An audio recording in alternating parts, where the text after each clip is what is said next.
ములుగు జిల్లాలో ప్రపంచ ఆదివాసీ దినోత్సవ వేడుకలు ఘనంగా జరిగాయి. జిల్లా కేంద్రంలోని గాంధీ చౌక్ నుండి గిరిజన భవన్ వరకు జిల్లా ఆదివాసీ ఉద్యోగుల సంఘం ఆధ్వర్యంలో భారీ ర్యాలీ నిర్వహించి ఆదివాసీ జెండాను ఆవిష్కరించారు. ఈ కార్యక్రమానికి రాష్ట్ర యూత్ కాంగ్రెస్ ప్రధాన కార్యదర్శి దనసరి సూర్య హాజరై ప్రారంభించారు. ఈ సందర్భంగా ఆయన మాట్లాడుతూ ఆదివాసీల హక్కుల సాధన కోసం ఆదివాసీలందరూ ఐక్యమత్యంగా ఉండాలన్నారు.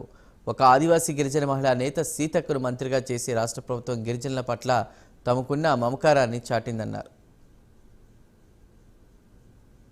ములుగు మండల కేంద్రంలో ఇవాళ ఆదివాసీ దినోత్సవం పెద్ద ఎత్తున జరిగింది. అనేక వర్గాలు చాలామంది ఆదివాసులు ఇక్కడికి రావడం జరిగింది. మరి మేము ఎప్పటి నుంచో పోరాడుతున్న జల్ జంగిల్ జమీన్ ఇప్పటికీ అది మాకు సొంతం అవ్వట్లేదు. అందుకని చెప్పేసి మా కార్యాచరణ, ఆదివాసుల కార్యాచరణ, మరి మేమేం చేయబోతున్నాము, రాబో రోజుల్లో ప్రభుత్వం ఎలాంటి డిమాండ్ పెట్టబోతున్నాం అన్నది ఈ యొక్క మీటింగ్లో మేము చర్చించడం జరిగింది. అలాగే తప్పకుండా పోడు భూమి పట్టాల సమస్య ఒకటి ప్రధానంగా ఉంది. దాని గురించి కూడా మేము చర్చించుకున్నాము.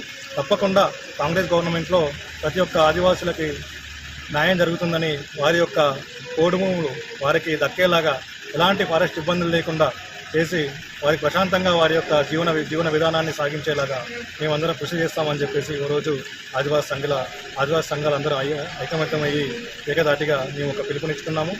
ములుగు మండల కేంద్రం